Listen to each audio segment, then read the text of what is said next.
folks. This is All Minus One Story Time with your favorite host, Bill. How are we doing? So, I haven't done one of these in like 2 weeks. Had an interesting last 2 weeks, just stuff in the way, not sleeping well, wasn't feeling well last weekend, and then just went from there, was busy, could not do these. So, one of the things that I want to let you know is that I'm probably going to get through the first chapter of The Great Reset, and then I will come back to it periodically or look at excerpts, just because you all can read it for yourselves. Part of this was to introduce you all to it so that you didn't have to buy it. But largely, there's just so much I'd like to get to. There's so much I would like to get to, and there's only so many hours in my day to sit down and read these things on air and also commentate with them as well. And is concerning as the Great Reset is for me and should be for you. I think that there's enough information out there, and I can make other videos, of course, on it. Doesn't mean I'm done with this. It just means I'm going to kind of put it aside and come back to it periodically while I read other stuff. The other thing is I'll be doing all of these in the beginning of the week, and the stuff later in the week will be more of the impromptu type commentary I do on just whatever. Just because as the week goes and I get exposed to information that brings about ideas about things that I would like to address or talk about, or maybe a narrative I would like to expose or show you. And again, just given the way we live, the weekly cycle in the news week tends to be a little bit easier to do those things at the end of the week instead of doing like two separate ones, one on Tuesday and then one later on Friday. So that's pretty much it. With that, guys, let's just get into the subject matter here. So I am pretty certain this is where we stopped. This is 1.2.2.3, what future growth could look like. And again, we are reading from Klaus Schwab's COVID-19, The Great Reset. This is his apologetic work on why the coup had to necessitate the changing of all economies and solidify power in the hands of governments and corporations. This is why. This is the justification, right? In the post-pandemic era, according to the current projections, the new economic normal may be characterized by much lower growth than in past decades. As recovery begins, quarter to quarter, GDP growth may look impressive because it will start from a very low basis. But it may take years before the overall size of the nation's economy returns to their pre-pandemic levels. This is also due to the fact that the severity of the economic shock inflicted by the coronavirus will conflate with a long-term trend, declining populations in many countries and aging demographics is destiny and crucial driver of GDP growth. Under such conditions, when lower economic growth seems almost certain, many people may wonder whether obsessing about growth is even useful, concluding that it doesn't make sense to chase a target of ever higher GDP growth. I sort of agree to that statement, the ever higher GDP growth, but this is not this is not framed well. This is framed in a Greta Thunberg way, where she believes that, oh, you're more worried about your profits and your ever expanding growth than the country, the world, the earth, Mother Nature. How dare you? Right? All that stuff, right? That's all ridiculousness. The ever expanding growth is sort of important for the expansion of technology, but mostly important for the decimation of poverty. And the reason why that is something like this. As people get richer, there will be fewer and fewer people at the upper echelon of wealth. That's how it works, right? This is the Pareto distribution, or the Mathian principle, right, in economics. So for those who have more will be given. So these people at the top, they are far more wealthy than anyone has ever been ever, and far more wealthy than the majority of the people.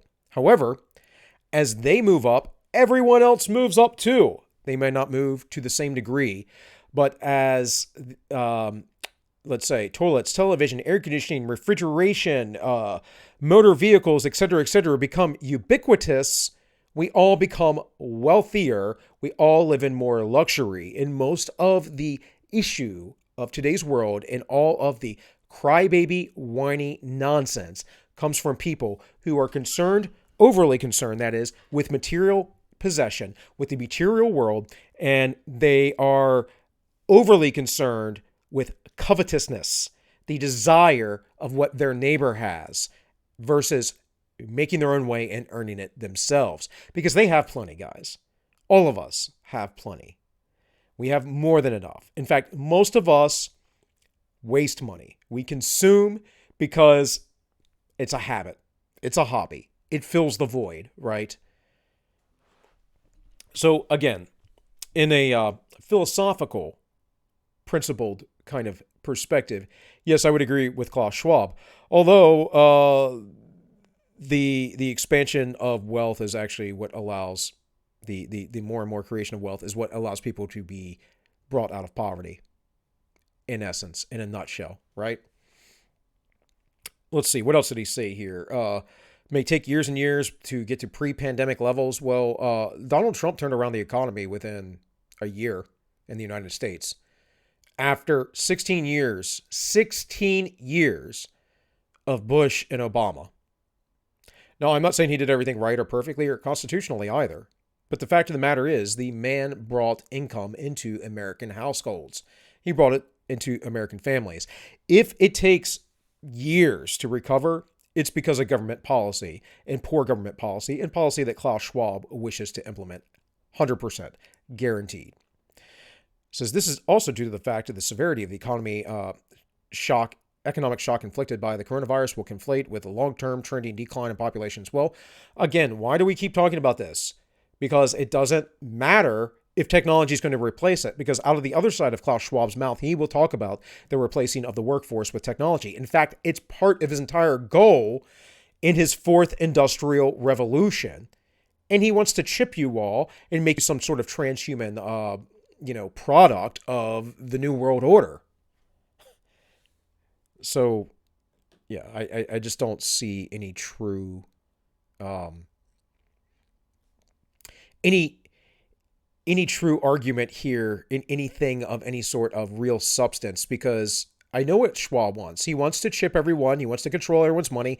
He wants everyone to be interconnected. He wants people who are out of line to be cut off from the money supply. He wants you to own nothing and be happy while all the corporations run everything and do everything for you, which most of you on the left have been complaining about all your lives, yet you will instantly join them because you're not really principled people. You're just people who are covetous. So, by the way, down here it says I'm on page 56 of 281. That is at this size blown up. So you can see why this would take a while, given that I think I've done like 10 of these now. Something like that. So, again, something I'll probably come back around to. Maybe I'll make a week of it or something. It really is a matter of time. And, once baby gets here, once my little girl arrives, she will be taking up plenty of time, I have no doubt, at least for several months. The deep distribution caused by COVID-19 globally has offered societies an enforced pause to reflect on what is truly of value. No, not the disruption of COVID-19, the disruption by global governments and collusion with each other, and the purposeful crushing of their economies. With the economic emergency responses to the pandemic now in place, the opportunity can be seized to make the kind of institutional changes and policies choices that will put economies on a new path towards a fairer, greener future. The history of radical rethinking in the years following World War II which included the establishment of the Bretton Woods Institution, yeah, the United Nations, the EU, and the expansion of the welfare state, shows a magnitude of the shift possible. That is the shift in the wrong direction. That is the shift towards centralization and the shift towards fascism. The Great Reset is predicated on a fascistic proposition. One, that we are a collective. Two, that the governments should control the markets and that the corporation should have a say in how the governments control the markets. It's essentially economic fascism, folks. And we've been dealing with this in the United States for 100 years as well. It's just not usually called what it is. This raises two questions. What should the new compass for tracking progress be, and what will the new drivers of the economy that is inclusive and sustainable be? In relation to the first question, changing course will require a shift in the mindset of the world leaders to place greater focus and priority on the well-being of all citizens and the planet. Historically, national statistics were amassed principally to furnish governments with a better understanding of the available resources for taxation and waging war. Yeah, that's not just good in general. I'll come back to that, though. As democracies grew stronger in the 1930s, okay, I'll get back to that.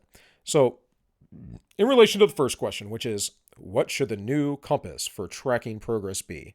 So how should we track progress? Well, apparently we can't do it as we did before. It has to change because, this disease that has a 99% survival rate for nearly everyone who is under the age of life expectancy, which is the reality of this, guys, they'll be fine. And therefore, we have to change course on everything and remeasure everything? Or is this just, once again, an excuse? Changing course will require a shift in the mindset of the world's leaders to place greater focus and priority on the well-being of the citizens and the planet. You mean the planet. The citizens don't matter because the well-being of the citizens weren't taken into account when you locked everything down and destroyed these jobs and put people's lives at risk, made them essentially, for many people, potentially leave their homes. Lose their homes, that is, lose their ability to pay their rent or their mortgage. There's just a crap ton of stuff that's going on here. I'm a very fortunate man that, given in my life in the last couple of years, I've gone from being fully employed to full-time school to partially employed to injured to fully employed to back to school, been back and forth and all these things. And my wife has been stable through all this. And at the time of this economic downturn, this created economic downturn because of the lockdowns, she was an essential worker. Not everyone had that luxury. If I'd been working in my former professions, I would have been as well. But not everyone had that luxury. A lot of businesses closed. And that wasn't thinking about the citizens at all. Schwab would excuse that, I'm sure, and say, oh, no, I was thinking in the grander scheme of things, in all of human history, the citizenry. Well, I don't care about the people that have yet to come. I do in the long run, but I'm just saying, I don't care about the people that have yet to come or the people that came before when it comes to something like this, because you are artificially creating it. It is in the moment that I care about. And as far as the long term goes, yeah, we could screw everybody over. I mean, let's make this ends justify the means argument, right? Let's make it. So your argument would be something akin to this. And again, guys, this is an analogy. A lot of Africans in Africa have AIDS. There's a high rate of AIDS. Therefore, there being a lower rate amongst descendants of Africans in America, slavery was good. That is what this argument basically amounts to. It's something like, well, those people, the ancestors are better off because they are less exposed to this than the people who live in the continent. But then you have to consider, well, what happened to all the folks who went through slavery? and their lineage and the problems that that may have caused. As always, there's first, second, third, fourth order consequences. Schwab addresses that in the beginning of this, but I don't think he's really concerned about the citizenry at all. I think he's concerned about the people who have power, and he's concerned about the planet, because the planet is, if they don't believe it, used as a unifier because there are no aliens yet. It's all about globalism, folks. It's all about one world government. And environmentalism is solely about that. That's why the UN is so heavy into the environmental movement. And the occult, by the way, but that's a whole nother story we can talk about another time. Historically, national statistics were amassed principally to furnish governments with better understanding to available resources for taxation and waging war. Well, those are principally the worst portions of the government. The taxation or burden of the people and waging war. Now, there has to be some burden of the people because the government should be created and stocked by the people. But there are ways to do that without direct taxation. There are sales tax, tariffs, all that kind of stuff, right? And we have a ridiculous amount of taxation. And the waging war thing, well, the United States shouldn't be waging war. No nation really should. That's a argument that I would make on moral grounds, but to generally summarize this whole thing, the United States should be a bastion of liberty and freedom, and we should exemplify that by our actions. And going to war with other nations does not exemplify that in any way, shape, or form. As democracies grew stronger in the 1930s, the remit of national statistics was extended to capture the economic welfare of the population, yet distilled into the form of GDP. Economic welfare became equivalent to current production and consumption with no consideration given to future availability of resources. You don't know what the future availability of resources is. You don't. You can only estimate, and every time you do, you are wrong. This is why the number for peak oil and the date that we would reach it has changed over and over and over again. We don't know how many resources there are, but what we do know historically is that there will be an answer via technology to change the type of resources that we use. We are an ingenuitive species. We are a beast that comes up with solutions to problems. And Schwab isn't introducing solutions to problems. Neither are the environmentalists. No. What they are doing is they are saying that the real problem is you. The real virus is man. The real cancer on the earth is humanity, right? This is the age-old lesson. It reminds me of, Samuel L. Jackson's character in Kingsman. And I remember watching that the first time and I thought, man, I have read way, way too much stuff about the globalist and conspiracy theory things over the years because this is exactly what they talk about. And the writers must have been quite aware of this because this is what the environmentalists talk about. This is how they think. It is the idea of Thanos. He'll snap his fingers and half of the universe's population will be destroyed in order to save the universe because there aren't enough resources. Once again, nonsense. Yet somehow Thanos had the resources to go around the world waging war, murdering people, and collecting ships and whatever else. And he couldn't just feed them, couldn't just give them jobs, couldn't just, create a company and employ them. Right. You got to give it to these people. It's like, it blows my mind. It's like, oh yeah, we could do these things to empower you. We could give, something back to the community, but nah, we're not going to do that. What we're going to do is tell you that the resources are finite and make you have to worry about it and then fight over it because we control everything actually. And the resources, well, we don't know how long they'll last, but we're not counting on you to come up with solutions. And if there is one, we're probably going to keep it to ourselves. That's what comes off here to me, at least after years and years of being immersed into the elitist style thinking. Policymakers over-reliance on GDP as an indicator of economic prosperity has led to the current state of natural and social resource depletion. Where? Is this one of those things when I was growing up in school? Oh, the rainforest will be destroyed. All the forest, where are the forests going to be? In 2020, there will be no forest. Where's a tree? Yeah, most of foresting, most of timber that is harvested in private land that is literally reseeded with new trees, and within a generation will be able to be used as a resource once again. That is the conservative side of things, because the conservative side tends to take the economic approach, the natural approach. The communistic approach, the collectivist approach, the idea that there is a limited finite resources approach is a tragedies of common approach, which is when basically the lands are public. No one cares. No one tends to it. No one takes care of it. Everyone extracts as many resources as fast and as much as possible. And that, my friends, is a centralized collective way of doing things. And you might say, but Bill, no one sent those companies out there.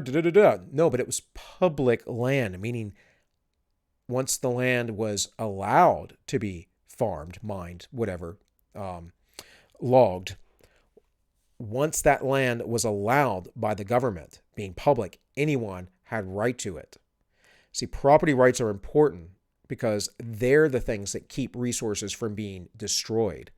If you are the sole owner of a commodity, say I was the only person in the world that owned a forest, however many acres. Let's say I own 100 acres of forest. It's all the forest left in the world and there was no substitute product. I would be quite a wealthy man. I'd need a lot of security to guard my product because it would be on high demand.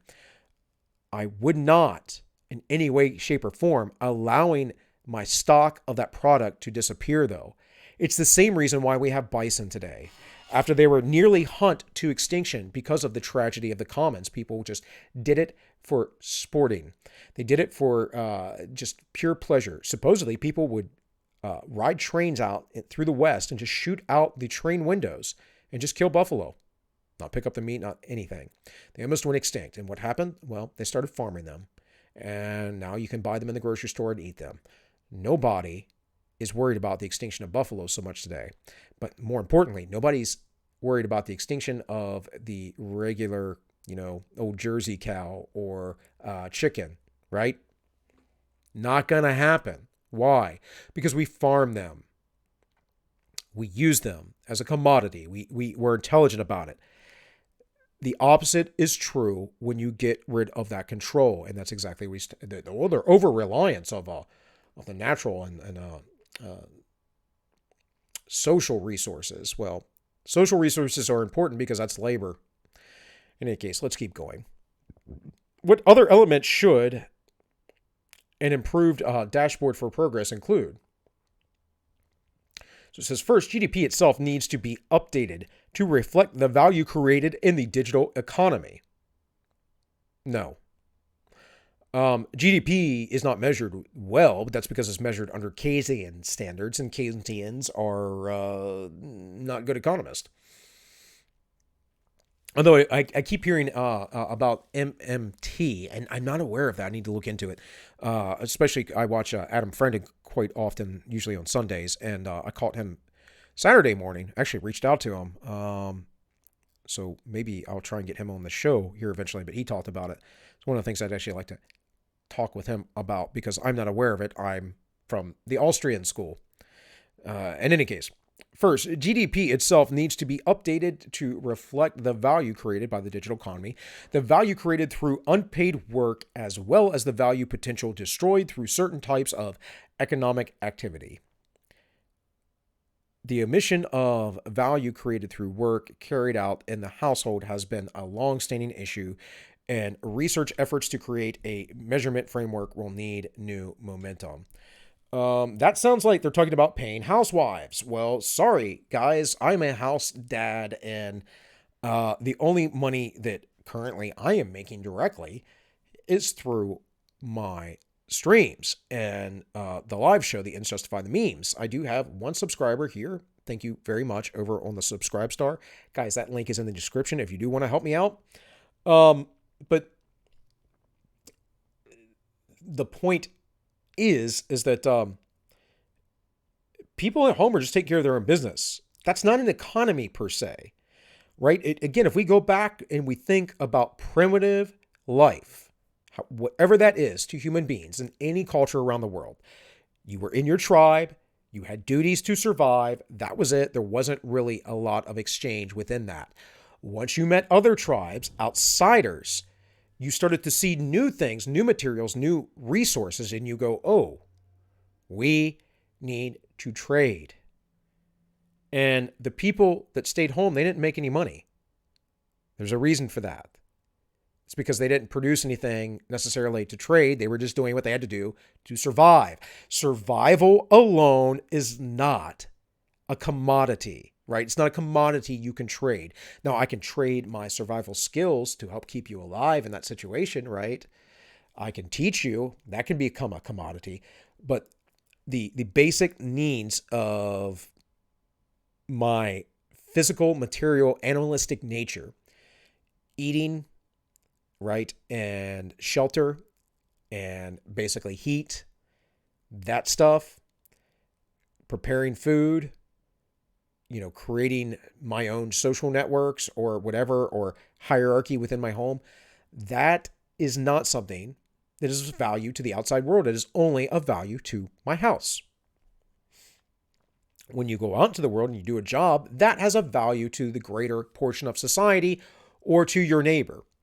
And you may make the philosophical argument. You may say, but Bill, shouldn't we value mothers or fathers or whomever? Shouldn't we value stay-at-home families? Shouldn't we value the uprearing of children? Absolutely. But that, my friends, is a spiritual value that has no materialistic side to it. And so that's where these arguments are always going to miss. They're always going to miss this because it's looking at it in pure materialistic economic perspectives. Schwab is looking at the world that way.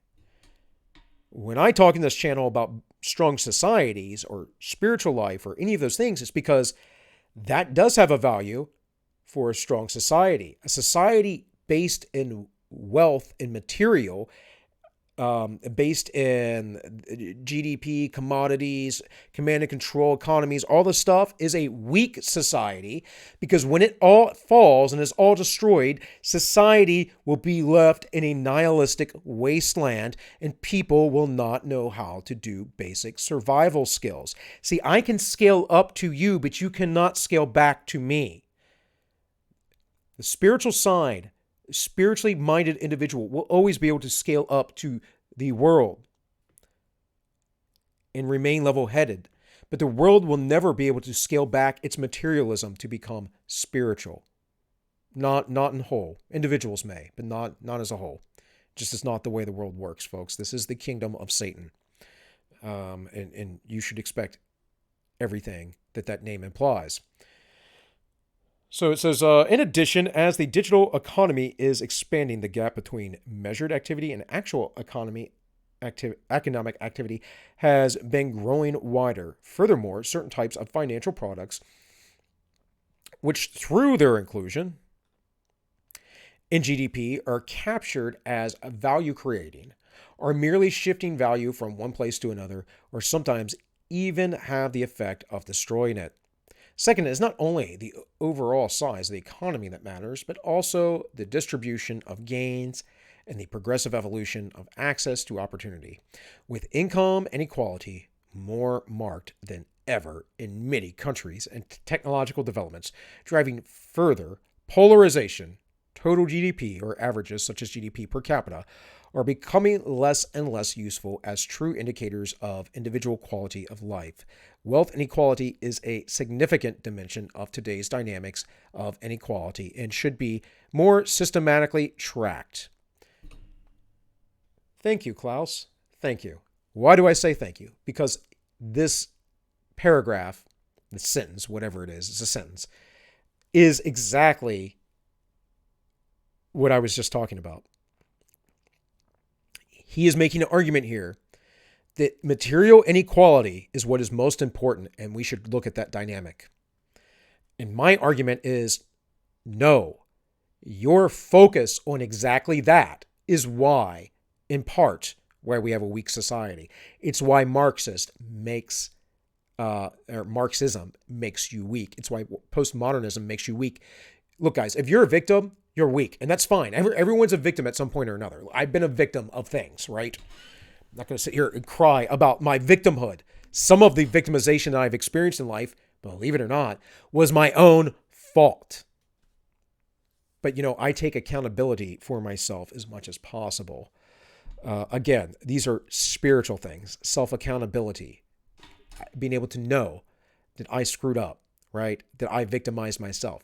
On the other end of this is Schwab's point of view, which is the SJW point of view, that people are victims and therefore virtuous and noble because they're being oppressed. What? Your value in life is that you're weak? Your value in life is that you're a slave? Your value in life is that you never stood up to anyone and you just allowed everyone to push and bully you around? That is your value in life? I'm afraid not. I'm afraid not at all. No. Your value is not in your slavery. And trust me, folks, if you're letting people push you around and bully you, you're just a slave to them. You're a slave to anything that you do not stand up and take the burden on upon yourself on your own. And if you're not in Christ, the Apostle Paul would have said that you were a slave to sin still, which I also concur with. So, again, wealth inequality is a significant dimension in today's dynamic of inequality. No. No, the problem here is covetousness. People covet the wealthy. And if there is a wealth disparity, Klaus, you, I'm pretty sure, are a multimillionaire. I'm not exactly sure, but I think I've seen that Klaus Schwab's worth hundreds of millions. You're part of that problem, are you not? But are we just another example of champagne socialism? Another example of the Fabian socialist of Marx and how he was part of that bourgeois writing to the working class, which he was never, ever, ever involved with. This is why I always give Orwell such respect, because at least Orwell, and a little bit snobby, knew that he was snobby and was like, how can I change this? He went and fought in the war. He also, lost his wife because of that, and almost his own life because he was shot in the neck. But he did that. He went down to Wigan Pier. He went down into the mines. He explored those things. And then when it came to the radical communist indoctrination, he exposed that as well, even though he largely agreed with the socialist mindset. Far more respectable, in my opinion. Third, resilience will need to be better measured and monitored to gauge the true health of an economy, including the determinants of productivity, such as institutions, infrastructure, human capital, and innovation ecosystems. I don't know why I can't read all of a sudden, but there we go. Which are critical for the overall strength of a system. Furthermore, the capital reserves upon which a country can draw in times of crisis include financial, physical, natural, and social capital will need to be tracked systematically. I'll bet that natural and social capital, in particular, are difficult to measure. They are critical in social cohesion and environmental sustainability of a country and should not be underestimated. Recent academic efforts are beginning to tackle the measurement challenge by bringing public and private sector data sources together.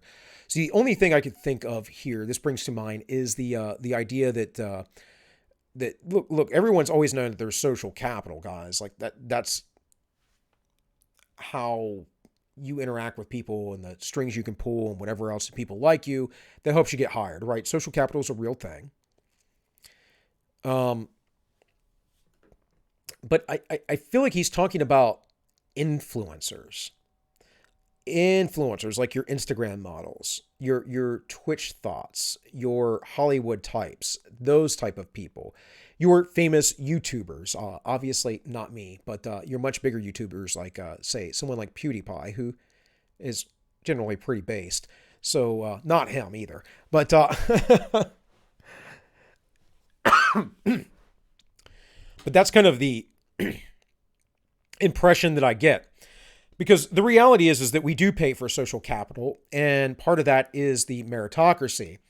Part of that is the system of merit that we work on. The more corrupt that system is, the less that social capital means anything as far as in comparison to ability, and the more it means something as far as cronyism and nepotism, as in, he's my buddy, so I'm going to hook him up. That social capital happens a lot in a centralized system, in a corrupt system. In fact, that's probably the biggest form of social capital that is exchanged in the modern American soft fascistic market that we have. And I say that because I've deeply seen it in my own professional career, but also I see it in the government.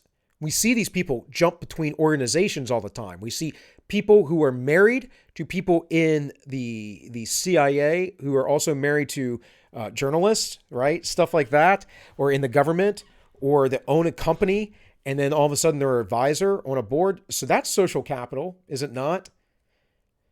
So Schwab uses these words, but he's not explaining them on a deeper level. He's saying social capital, and people go, "Oh yeah, I've heard of social capital before. Oh yeah, I get that. We all have social capital." Well, yeah, we do. But what is he really saying? What is he really talking about? How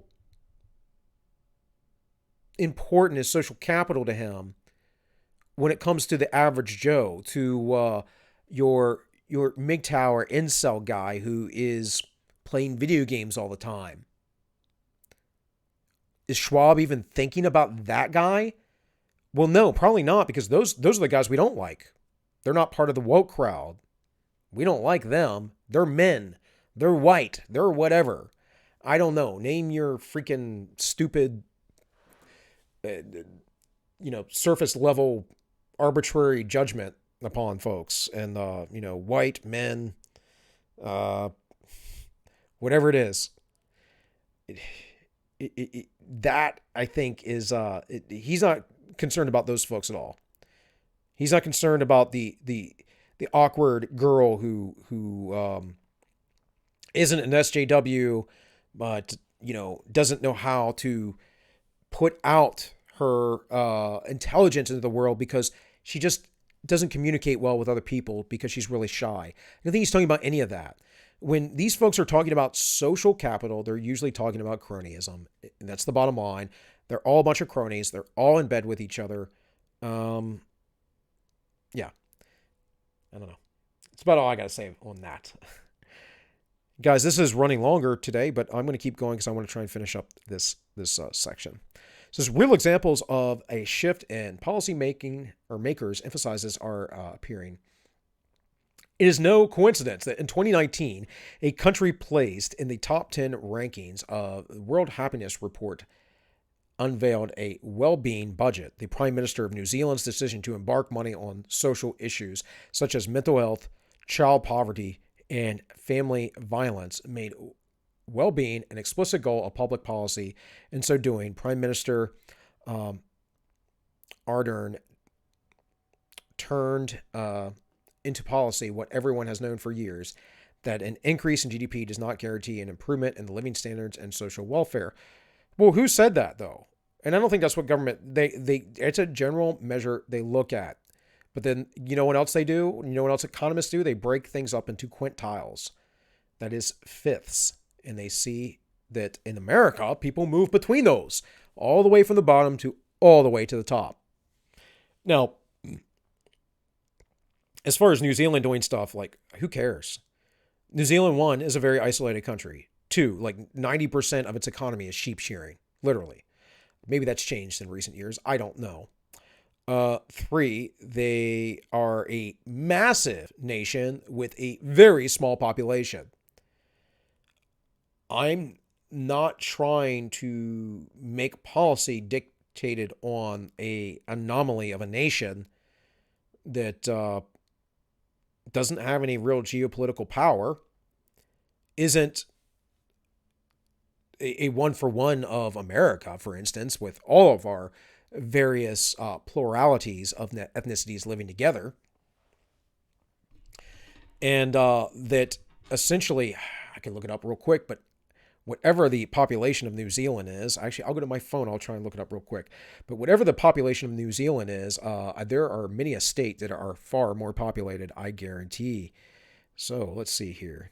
New Zealand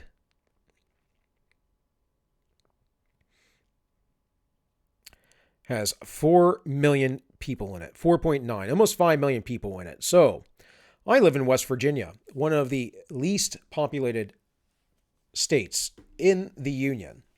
We have no cities with more than 50,000. In fact, we don't have a single city with 50,000 people in it, a single town, because most of it's wilderness out here and the towns aren't that large. 1.8 million. New Zealand has, what did it say, 4.9. So we have a third of the population of New Zealand in my state. Is Klaus Schwab going to suggest that we should dictate policy based on West Virginia? Probably not, because he probably doesn't like West Virginia policy. I don't really either most of the time. I mean, it depends. But they leave us alone for the most part. But my point is what is this random singular example? Why does it matter? I don't care what they did. If everyone got money here, I mean, in West Virginia, all of a sudden, everyone would be a little bit happy, but it doesn't mean that's, good for the entire nation. In fact, I've said many times, the bailouts that were just done were not good. That just furthered inflation. It's helpful. It's helpful to me. It's helpful to some in the immediate, but not good in the long term or the longer term. 2 or 3 years from now, we will be in a really bad position of inflation unless they start taking some money out of the economy. It says, additionally, several institutions and organizations ranging from cities to the European Commission are reflecting on options that would sustain future economic activity at a level that matches the satisfaction of our material needs with the respect of our planetary boundaries. The municipality of Amsterdam is the first in the world to have formally committed to this framework as a starting point for public policy decisions. In the post-pandemic world, the framework resembles a donut in which the inner ring represents the minimum we need to lead a good life as enunciated by the UN's Sustainable Development Goals, and the outer ring, the ecological ceiling, defined by Earth's systems scientists, which highlights the boundaries not to be crossed by human activity to avoid environmentally negative impact on climate, soil, oceans, and ozone layers, fresh water, and biodiversity. In between the two rings is the sweet spot, the dough, where human needs and those of the planet are being met. Well, gee. Folks, this is the first time I'm reading that, just like you. And it's like everything I say all the time is exactly summed up into this. The globalists are all about the environment, and they don't care about you. They only care about the world, and they're using it to push their globalist one world agenda. And eventually they will depopulate. And he's sitting here saying there's a sweet spot for humanity. A sweet spot that probably has a population cap on it, by the way. That's not something he's going to tell you. Also, we got to get people out of the Southern Hemisphere. And I'm not saying that because I believe that. I'm saying that because that's what the UN basically wants. It is about urbanization, folks. Funneling you into urban zones. And so I can further expound upon those ideas by taking Klaus Schwab's work, when I'm aware of it, and say that Klaus Schwab wants you in these cities, and he wants to chip you. He wants you to be a transhuman slave. But apparently that's fair to the people. I don't know. For all of humanity, that's the best thing. We can evolve. We can be like gods ourselves. Yeah. We do not know yet whether the tyranny of GDP growth, I don't even know what that means. Tyranny of GDP growth will come to an end. That governments are worried about how much money they produce. That's a tyranny. Maybe we should go with the Libyan model and just have warlords and sell people in the streets or something. I don't know. I'm not a big fan of big government, folks, but it's a little bit better than having to fight for your life and warlords and actual literal slavery, which, by the way, folks, does exist here in the United States still, and the border issue is a big part of that. So that is a side issue from all of this, but yeah. But Schwab saying, nah, this is a tyranny to focus on this. I don't know if it's a tyranny, but I think the fact that you're talking about centralized planning and centralized governments, what you're actually seeing is them missing the mark on what's important to measure and how they measure it. Of course, according to AOC, unemployment isn't measured correct because people have 2 and 3 jobs, but that's sort of the comparison I'm getting here with the GDP. And again, I don't think GDP is the best product measure, but Schwab's talking about all this stuff, and yet he works with organizations like the World Bank, the World Monetary Fund, and those organizations track this stuff the same way. And they're not governments, folks. They're NGOs. So whatever. Anyways. See, if we collectively recognize that beyond a certain level of wealth defined by GDP per capita, happiness depends more on intangible factors such as accessible healthcare and robust social fabric than on material consumption, then values different as a respect for the environment. Da, da, da, da. Anyways, so yeah, right there. Agree, Klaus. Every now and again, I agree. Material consumption, not that important. Robust healthcare, also not that important. And maybe some of you go, but Bill, my grandmother would have died if, or whatever, whomever. I have a cousin, or I wouldn't be alive right now if it wasn't for socialized healthcare. I've had someone tell me before in the past, well, sorry, I don't know what to tell you. You probably would be. It's just you're too weak and lazy to find a different answer. Person, by the way, was a outstanding moral citizen. No, not at all. In any case, the robust social factor. Look, there's more to the world than materialism, but then all Klaus talks about is materialism. And then he says, then values as different in respect for the environment. What was that last one? Responsible eating? What do you mean? Like veganism? Is that what you're talking about? Empathy or generosity may gain ground and progressively come to characterize the new social norms. No, they won't, because you created this hedonistic libertine society with your stupid funny money and with your Marxism and your fascism and your basically belief of the state as being the new God.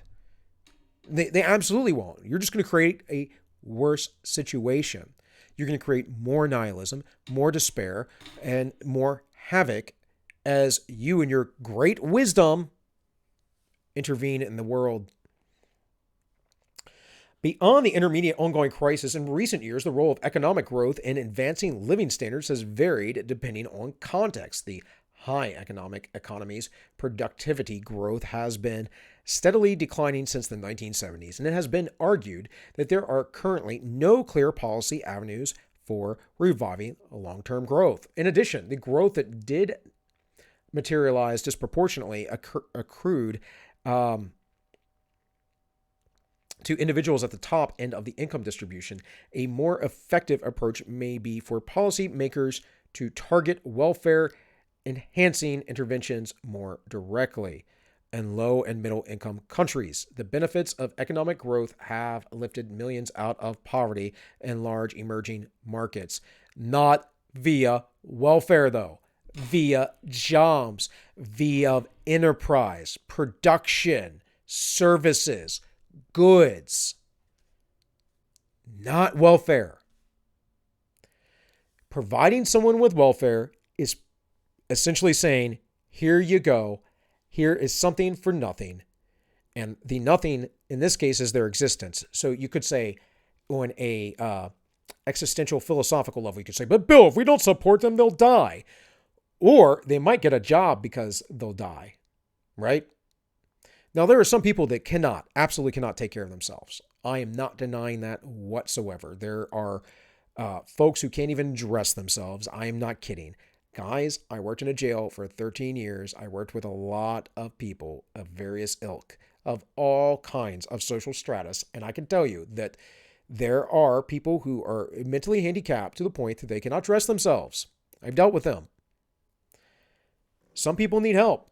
It's not the majority of our society, though. It's not 20%. It's probably not even 10%. It's probably less than 5%. And the rest of you, you can screw off and make your own way, or you can live in poverty yourself. And most of you, actually, unlike what Schwab is saying or has said about that social capital, most of you that are wealthy are only wealthy because of your social capital. You're wealthy because you knew the right people at the right time. And we know this. There's studies on this, guys. Networking is the most important thing you can do to get a job. It is. It's because it's how we work. Schwab's like, oh, we should talk about social capital. That's part of it, buddy. So, and that's one of the things we don't talk about a lot. We always talk about meritocracy, but the reality is that there's no pure meritocracy. There never will be, because you have to have pure human souls, and you're not going to find that. But what you will find is a high degree of meritocracy, and with that, a high degree of cronyism. And the more fair, the more noble and your employers are, and the better leaders they are, the less cronyism you shall see. The more fairness you shall see across the board, the less corruption there will be, and the more meritocracy will reign. Of course, you'll never outpace the boss or the owner. Very rarely. It says, beyond the immediate ongoing crisis in recent years, the role of the economy growing and advancing living standards has varied depending on the context. In high-income economies, productivity growth has been steadily declining since the 1970s. Yes. Why is that? Because since the 1970s, we've outsourced all this all around the world. It was Japan before. Now it's China and India. We also outsource to Mexico and other nations, but primarily Japan, then China and India.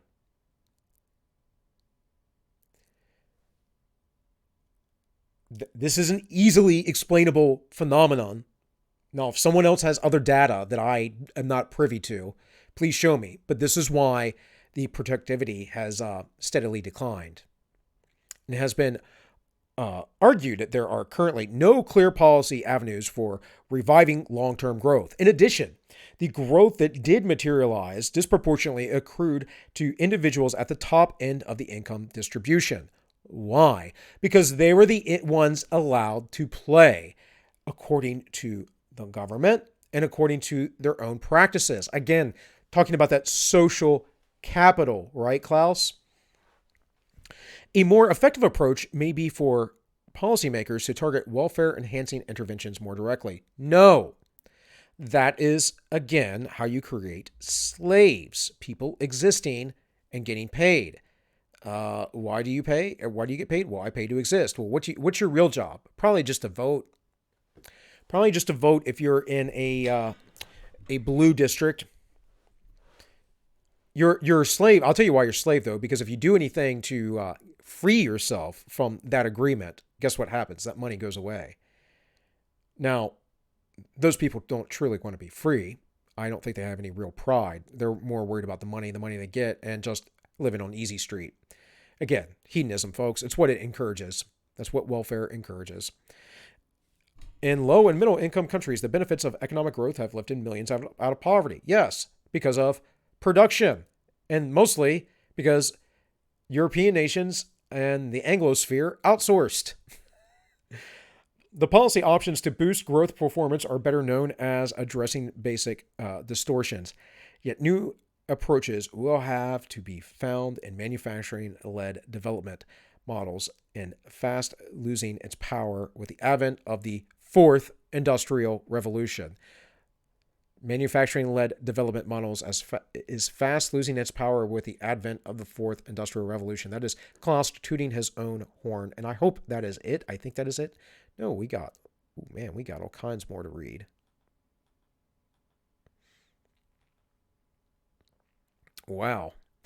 Well, guys, I guess what I'll do, because I'm just not going to have the time today,